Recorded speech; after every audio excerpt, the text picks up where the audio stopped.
ಪರೀಕ್ಷೆಯಲ್ಲಿ ನ್ಯಾಯ ಬೇಕು, ಪರೀಕ್ಷೆಯಲ್ಲಿ ನ್ಯಾಯ ಇರಬೇಕು, ಪಾರದರ್ಶಕತೆ ಇರಬೇಕು. ಮನುಷ್ಯರ ವಿದ್ಯಾರ್ಥಿಗಳ ಪ್ರತಿಮೆಯಿಂದ ಸೀಟ್ ಸಿಗಬೇಕು ಹೊರತು ಸಂಪತ್ತು ಶ್ರೀಮಂತಿಕೆಯಿಂದ ಅಲ್ಲ. ಅಲ್ಲಿ ಕೂತಿರುವಂತಹ ಎಲ್ಲ ನಮ್ಮ ಅಧಿಕಾರಿಗಳಿಗೆ, ನಾವಿಲ್ಲಿ ಸೇರಿದಂತಹ ಎಲ್ಲ ವಿದ್ಯಾರ್ಥಿಗಳು ಹಾಗೂ ಯುವಕರು ಹೇಳಿದ ಒಂದೇ ಮಾತು, ಪೇಪರ್ ಲೀಕ್ ನಿಲ್ಲಿಸಿ, ಮಕ್ಕಳ ಭವಿಷ್ಯ ಉಳಿಸಿ. ಪೇಪರ್ ಲೀಕ್ ನಿಲ್ಲಿಸಿ, ಮಕ್ಕಳ ಭವಿಷ್ಯ ಉಳಿಸಿ.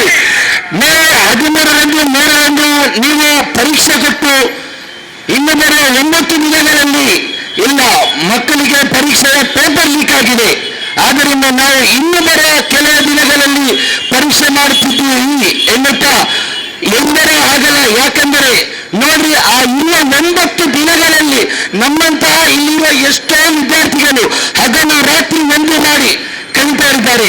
ಎಲ್ಲ ಫಂಕ್ಷನ್, ಆಟ, ಎಲ್ಲ ಓಟ ಬಿಟ್ಟು ಕಲಿತಾ ಇರ್ತಾರೆ. ಆ 9 ದಿನ ನಿಮ್ಮ ಸುದ್ದಿ ಕೇಳಿದ ನಂತರ ಅವರು ಹೋಗೋ ಡ್ರಾಮಾ, ಮೆಂಟಲ್ ಡ್ರಾಮಾ, ಆ ಸ್ಥಳದಲ್ಲಿ ಕೂತಿರೋ ನಿಮಗೆ ಅರ್ಥ ಆಗಲ್ಲ. ಆ ಸ್ಥಳದಲ್ಲಿ ಕೂತಿರೋ ನಿಮಗೆ ಅರ್ಥ ಆಗಲ್ಲ. ವಿದ್ಯಾರ್ಥಿಗಳಿಗೋಸ್ಕರ ನ್ಯಾಯ ಬೇಕು. ಪೇಪರ್ ಲೀಕ್ ನಿಲ್ಲಿಸಿ, ಮನುಷ್ಯರ ಮಕ್ಕಳ ಭವಿಷ್ಯ ಉಳಿಸಿ. ಪೇಪರ್ ಲೀಕ್ ನಿಲ್ಲಿಸಿ, ಮಕ್ಕಳ ಭವಿಷ್ಯ ಉಳಿಸಿ ಎನ್ನುತ್ತಾ ಇಲ್ಲಿ ಸೇರುವಂತಹ ಎಲ್ಲ ನಮ್ಮ ವಿದ್ಯಾರ್ಥಿಗಳಿಗೂ, ಯುವಕರಿಗೂ, ಅತಿಥಿಗಳಿಗೂ ಎಲ್ಲರಿಗೂ ಒಂದೇ ಮಾತುಗಳನ್ನು ಹೇಳುತ್ತಾ ಜೈ ಹಿಂದ್, ಜೈ ಕರ್ನಾಟಕ.